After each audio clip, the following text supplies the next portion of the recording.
아침을 시작하는 슬기로운 방법. 오늘 내게 이로운 뉴스. 노영희의 출발 새 아침 슬기로운 인터뷰. 라떼는 말이야. 이거 어떤 의미인지 아십니까? 라떼는 어쩌고 저쩌고 이렇게 정식으로 대답하시면 안 됩니다. 이거 꼰대들의 언어를 풍자한 거기 때문이죠. 21대 국회에서는 이렇게 꼰대 문화 이런 걸 없애야 된다. 이런 의원들의 노력이 돋보이는데요. 오늘은 홍길동도 아닌데 의원을 의원으로 부르지 못하게 한다. 이러면서 불만을 얘기하고 있는 보좌진들이 있는 그런 국회의원과 한번 이야기를 나눠보도록 하겠습니다. 이용우 더불어민주당 의원입니다. 안녕하세요. 예, 안녕하세요. 네. 왜 의원을 의원이라고 부르지 못합니까? 지금 우리가 맞이하고 있는 시대는 예전하고는 전혀 다른 시대거든요. 네. 그 시대는 젊은 층들이 오히려 정보에 대해서 접근하기도 편하고, 저희 같은 경우가 뭐 검색 하나 할 때도 이른바 구글링 한다고 할 때도 어려운 상태인데, 이런 상태에서 그 젊은 사람들의 새로운 시각들을 받아들여서 새로운 정책을 내려고 하면 장벽이 없어야 됩니다. 장벽이 없애는 좋은 방법 중에 하나가 어떤 직위가 있고 직급이 있어가지고 그걸로 하면 그거에 눌려서 자신의 의견을 낼 수가 없는데, 오히려 그런 것들을 없앰으로 해가지고 의견은 항상 낼 수 있게 다가오기 편하게 하는 게 새로운 걸 시도하는 데 중요하다고 봤기 때문에 이렇게 시도하고 있습니다. 네. 예전에 카카오뱅크에서도 그런 걸 해봤거든요. 네, 그러셨군요. 사실 나이 먹은 게 무슨 죄냐. 그런데 너무 우리 중장년층이 젊은이들 눈치를 본다. 이러면서 좀 불만을 터뜨리는 분도 계십니다만은 좀 시각을 달리하는 게 필요하다. 이렇게 해석이 되는군요. 그러면 의원님을 그냥 의원실에서는 의원님이라고 안 부르고 뭐라고 불러요? 얀이라고 부르죠. 얀이요? 네. 얀이 무슨 뜻입니까? 이름입니까? 예, 프랑스 사진작가가 하나 있는데요. 네. 에드발론을 타고 전 세계를 돌아다니는 사진을 찍는 환경작가인데, 똑같은 사물도 다른 시각에서 보면 전혀 다르게 해석될 수 있다. 그런 것 때문에 그 이름을 지었습니다. 따라서. 그러셨군요. 네, 좋습니다. 이제 본격적으로 한번 인터뷰 해보겠습니다. 요즘 여야를 막론하고 결국 최대 이슈로 떠오르고 있는 게 바로 기본소득에 대한 얘기입니다. 김종인 통합당 비대위원장이 배고픈 사람이 빵 먹을 자유가 기본소득이다 이렇게 얘기를 하면서 기본소득 도입을 공론화하고 있습니다. 어떻게 보십니까? 아주 좋은 일이라고 생각합니다. 여야가 정책을 통해서 앞으로 우리가 무엇을 해야 될 건지에 대해서 논의를 할 수 있는 장을 열었다는 의미에서 굉장히 중요한 의미를 가지고 있고요. 특히 기본소득론은 현재 무르익진 않았지만 시도가 되고 있는 그런 정책이고 우리가 한번 고민해야 될 과제를 던져줬다는 의미에서 상당히 중요한 의미를 갖는다고 생각합니다. 네. 이제 야당이 이렇게 선제적으로 이슈를 선점하고 있는데 여기에 대해서 이재명 경기도지사가 기본소득을 연 20만 원에서 연 50만 원으로 점진적으로 늘리는 게 어떠한 경제 정책보다 경제 효과를 크게 낳게 할 것이다. 이렇게 말을 했단 말이죠. 이거는 어떻게 보세요? 이재명 지사가 말씀하시는 기본소득론이 과연 정말 기본소득론이냐.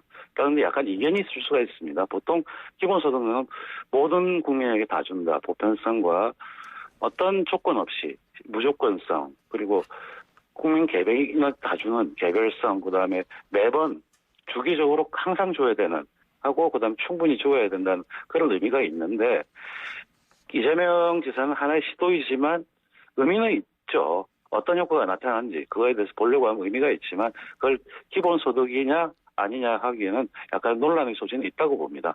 네. 그런데 저는 좀 이런 생각이 듭니다. 연 20만 원이라고 그러면 결과적으로 한 달에 한 15,000원 정도 준다는 건데요. 이걸 그렇죠. 가지고서 기본소득이라고 하고 생계유지에 도움이 된다 이렇게 하기 좀 곤란하지 않아요? 조금 위협한 측면이 있다고 보입니다. 조금 위협합니까?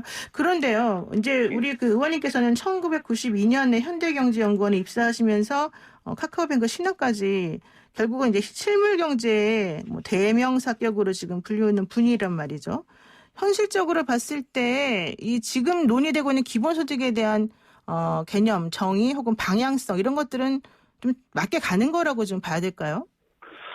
글쎄요, 저는 오히려 당내에서 그런 얘기가 나오고 이제 고용보험의 확대 문제라든지 네. 이런 쪽, 그러니까 고용보험 확대라고 할 때도 지난번 국회에서 통과됐던 건 아주 미흡한 일단 시도를 했던 거에 불과하거든요. 그러나 항상 제도라고 하는 건 재원을 같이 봐야 되기 때문에 일단 거기서도 시작을 방향을 틀고 그다음에 이제 플랫폼 노동자라든지 그랬을 때 과연 비용이 얼마나 들고 효과가 얼마나 나오는지를 파악하면서 또 점차 자영업자까지 갈 때는 실행하기도 굉장히 복잡한 이슈들이 많이 있습니다. 그러나 그 방향으로 한 걸음 한 걸음 나아가면서 확대하는 게 맞다고 생각하고요. 그에 따른 재정도 얼마가 들지 아직은 개념상으로 얼마 들 거라 추계가 되지만 실제 해봤을 때 우리가 생각지도 못했던 결과가 나올 수도 있기 때문에 그걸 같이 보완하면서 해나가는 게 맞다. 그런 의미에서는 일단 그렇게 시도한 게 맞다고 보이고요. 또한 최근에 김종인 위원장도 말씀을 하셨습니다. 이제 논의를 시작한 데 불구하고 그러면서 좀 청년 기본소득 같은 이야기를 하시는데요. 사실 이번 정부에서 이 청년 기본소득에 관한 문제는 이미 발걸음을 띄었습니다. 예를 들어서 지난번에 발표됐던 청년 구직 활동 지원금 6개월 동안 30만 원씩 자발적으로 그 직장을 구하는 청년들에게 있어가지고 보완적으로 좀 여유 있게 직장을 구할 수 있게 하는 거. 6개월에 30만 원이죠. 근데 그게 시행해가면서 어떤 효과가 나오는지 봐가면서 더 확대하고 그런 것들이 일종의 청년 기본소득 개념에 가까워지는 게 아닌가 이렇게 생각하고 있습니다. 네. 지금 뭐 좀 전에 고용보험 관련된 얘기를 언급을 조금 하셨었는데 기본소득보다는 오히려 전금의 고용보험을 대안으로 제시하는 게 맞겠다 이렇게 얘기하잖아요. 예. 이게 아직은, 왜 맞을까요? 예. 아직은 기본소득론 같은 경우에서 모든 사람한테 얼마씩 투자하는 걸로 출발하지만 과연 그 재원을 어떻게 충당할 건지 문제도 있죠. 근데 지금 이런 상황에 있어가지고 오히려 고용보험과 사회적 부조로 인해서 이런 새로운 일자리가 나오고 그다음에 거기서 탈락하는 사람들에는 보완책을 먼저 강구한 후에 그 기본소득을 어떻게 더 부과할지 더 보완할지 이렇게 검토해 나가는 게 현실적이라고 보입니다. 네. 그런데 사실은 이제 뭐 이런 얘기도 있습니다. 우파적 기획에 함몰된 이 기본소득안에 대해서 민주당이 끌려가고 있다. 이런 얘기가 나오거든요. 이거는 무슨 뜻일까요? 저는 어떤 이름을 붙여서 어떤 기획의 함몰 이런 것들을 마땅한 것 같지가 않고요. 네. 지금 이제 시작을 했기 때문에 기본소득의 개념부터 시작을 해서 우리 사회에서 이 낙오되는 사람들 특히 코로나19 때문에 가장 피해를 받는 축부터 시작해 여러 층이 있습니다. 그 사람들을 어떻게 같이 보듬고 앞으로 나갈까를 고민하는 하나의 시작이라고 보기 때문에 뭐 이름을 붙이는 게 중요하지가 않고요. 그 내용을 논의하는 게 자체가 지금 굉장히 좋아진 환경이라고 생각하고 있습니다. 일단은 논의는 시작해야 된다. 이렇게 좀 보시는군요. 예. 그런데 이번에 사실은 3차 추경 예를 들면 35조 3천억이라고 하는 3차 추경을 놓고도 이거를 뭐 통과를 시키네 만에 너무 규모가 커서 재정 적자가 부담스럽네 이런 얘기 나오는 상황이거든요. 이번 코로나19가 전혀 예상치 못했던 아주 미중의 위기이기 때문에 전 세계에서도 지금 재정의 충당성보다도 이 위기를 극복할 수 있는데 포커스를 두고 있기 때문에 일단 저는 아직 우리나라 국가 채무나 봤을 때는 큰 문제가 되지 않는다고 보고요. 해가면서 또한 그 재정을 어떻게 충당할 것도 같이 논의를 하는 게 필요하다고 보입니다. 그래서 이번 경우에 있어서는 적극적으로 대처해야 된다고 보고 있습니다. 네, 우리나라는 아직까지 뭐 부채 규모라든가 이런 것들이 다른 나라에 비하면 괜찮다는 뜻인가요? 예, 그렇습니다. 네. 아직 뭐 45%니 뭐 이런 과연 그게 45%가 장벽이냐 50이 장벽이냐 누구도 알 수 없는 이야기인데 사전적으로 장벽이라고 해놓고 설정한다는 것 자체가 이론적으로나 현실적으로 정립된 건 아니라고 봅니다. 네. 그리고 좀 전에 이제 뭐 결과적으로 재원의 문제로도 들어갈 수밖에 없는 거 아니냐 이런 취지를 살짝 언급하셨는데 예. 재원을 마련하기 위해선 그렇다면 방법이 또 증세입니까? 세금 또 내야 된다 그러면 불편할 텐데요. 불편하시죠. 네. 세금을 더 내라고 한다는. 근데 이런 제도를 시행하면서 그 효과가 나에게 어떻게 돌아오고 어떤 영향을 주고 있다는 것에 대해서 인지하게 됐을 땐 좀 더 해서 할 수도 있겠다. 실제로 보면 이런 제도라고 하는 것이 우리 사회 전체가 부담해야 될 비용에 관한 문제인데 그 비용을 누가 어떻게 부담할 거는 항상 논의돼야 될 사안이고요. 특히 이번 긴급재난지원금의 경우에 있어서 처음에 지원할 때는 이게 효과가 있을까 했지만 일단 어느 정도 효과를 발휘하고 있고 특히 취약한 계층에 효과를 주고 있거든요. 경제 소비에도 영향을 주고 있고 그러면서 이렇게 줄 수도 있구나. 줘도 되는구나. 라고 하는 인식을 하면서 점차 이게 더 했을 때 어디로 가야 될까? 그 비용은 누가 내야 될까? 그건 사회적 합의를 이끌어내야 되는 것이고 그게 바로 국회에서 해야 될 일이라고 보입니다. 네. 그런데 이제 문재인 대통령이 한국판 뉴딜 얘기를 하면서 이제 코로나 사태 이후에 이 국가 발전, 경제 발전과 관련된 그런 언급을 좀 했습니다. 근데 이런 것도 결과적으로는 재원이 마련돼야 되고 또 그에 상응하는 결과가 나와야지만 가능한 거잖아요. 예, 그렇죠. 그렇기 때문에 하나씩 지금 추경부터 시작을 해서 가는 거고요. 한국 뉴딜이라고 할 때 뉴딜 자체도 굉장히 거대한 담론입니다. 뭐 과거의 회복이라든지 릴리프, 리커버리, 리폼이라고 할 때 개혁 과제가 여러 가지가 나오고 있습니다. 근데 그 개혁 과제를 한 번에 다 할 수 없는 거고요. 그랬을 때 하나씩 해들어가면서 그 효과에 따라서 나아가야 될 것이고 그 부분을 진행하는 것들이 마땅하다고 보입니다. 네, 좀 구체적으로 좀 생각을 좀 해봐야 될 것 같은데요. 과거 위기 때마다 국가가 사실은 재정 지원을 쏟아 부어도 결과론적으로는 대기업 배만 불렸다 이런 비판이 나옵니다. 어떤 점이 보완돼야지 가능할까요? 바로 그 부분을 보완해야 되는 것이죠. 실제 보면 최근 대기업만 아니면 일부 계층만 효과를 봤다는 것 때문에 제가 개혁 과제라고 하는 게 그쪽으로는 쏠리지 않게 어떤 장치를 마련해야 된다고 보거든요. 예를 들어서 최근에 이제 산업은행 자금을 통해 가지고 대한항공이라든지 이런 회사들이 지원을 하기로 결정을 했죠. 근데 그 자금이 갔을 때 그 돈을 대한항공 일부 주주에게만 효과가 가게 해서 되는 것이 아니고 국민들의 여행이라든지 기간 산업을 유지함으로써 향후 했을 때 그 효과가 국민들을 갈 수 있도록 디자인하는 게 필요하죠. 그렇기 때문에 고용을 유지하고 그다음에 어떤 대기업 주주의 일탈적 행위에 대해서 방지하는 장치를 갖추고 이런 것들을 어떻게 디자인을 하느냐 이게 더 중요한 것입니다.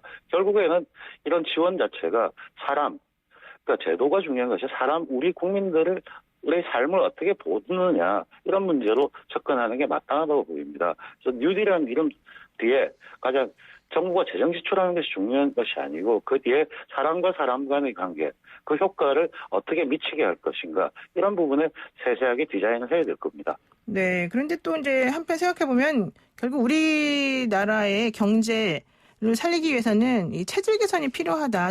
경제 정책 관련해서. 그렇게 하기 위해서 또 특히 중요한 게 규제 완화에 대한 그런 좀 아주 변혁적인 시각 혹은 시도 이런 거 필요하다라고 생각이 드는데 이건 어떻게 보세요?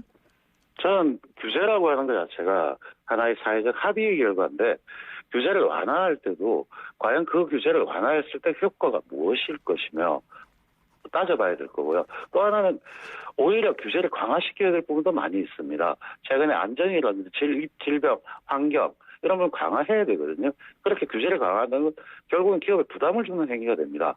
그러나 우리 사회적으로 이게 가장 필요하다. 이런 부분에서 규제를 강화해야 될 부분에 대한 합의, 그다음에 낡은 규제에 대한 완화 이것들을 총체적으로 봐야 되는 겁니다. 그런 의미에서 본다면 저는 일방적으로 규제 완화를 주장하는 것은 한쪽의 자신의 요구만을 하는 것이지 그것이 따를 수 있는 사회적인 파장 그리고 효과 같은 것들을 같이 검토하지 않았던 일방적인 생각이라고 생각합니다. 그런 의미에서 본다면 중요한 건 규제 체제의 재편, 현 시대에 맞는 규제를 어떻게 설정을 해야 될 것인가 이런 쪽으로 논의를 해야지만 앞으로 규제에 관한 문제를 더 나아갈 수 있는 계기가 된다고 봅니다. 네, 그러니까 규제 완화는 필요하지만 일방적인 규제 완화 주장은 좀 지양돼야 된다 이렇게 보시는군요. 예. 자, 그리고요. 21대 국회가 개원을 했습니다마는 원구성 법정 시한을 넘겼습니다. 이 과정에서 여야가 법사위원장과 예결위원장 자리를 놓고 한치 양보가 없기 때문이다 이런 건데요. 이런 지금 현재 상황 그리고 앞으로 법사위원장과 예결위원장 누가 맡아야 되는지 이거에 대해서 어떻게 생각하시죠? 이번 선거 결과가 잘 보여줬다고 생각합니다. 선거에서 국민들이 저희들한테 요구했던 건 이러한 국회를 만들자는 거였고요. 법사위에서 견제를 한다고 하면서 체계자구 심사권으로 가지고 모든 것을 발목 잡은 상태. 이건 있을 수 없다고 생각합니다. 그런 부분에는 개선이 없이는 앞으로 나아갈 수가 없고요. 그런 부분에서 봤을 때 저는 야당에서 주장하는 것들은 트집 찾기, 구태의 반복이라고 생각합니다. 이런 부분을 고치지 않고서는 우리가 한 걸음도 나아갈 수가 없다. 그리고 김종인 대표가 기본소득 논의나 이런 이야기를 했을 때 정책을 이야기했으면 그 정책을 논의하는 장으로 들어와서 원을 빨리 구성하는 것들이 필요한 것이지 말씀하시는 비대위원장으로 말씀하시는 내용과 실제 국회에서 진행되는 것은 상당히 괴리가 있다고 봅니다. 그래서 이런 부분을 빨리 해결을 해서 국회의장에서 항상 논의하고 항상 열려있는 국회를 만드는 것이 저희 과제라고 생각하고요. 제가 속해 있는 일하는 국회 추진단에서 상시국회, 상시국감을 위한 국회법 개정안을 준비하고 있습니다. 바로 이런 것들이 우리가 해야 될 일이 아닌가 그렇게 보고 있습니다. 결과적으로 협상이 잘 안 되면 법사위원장과 예결위원장은 민주당이 가져가야 된다 이렇게 보시는 건가요? 원칙적으로 해야죠. 네, 알겠습니다. 오늘 말씀 여기까지 듣겠습니다. 고맙습니다. 네, 고맙습니다. 네, 지금까지 이용우 더불어민주당 의원이었습니다.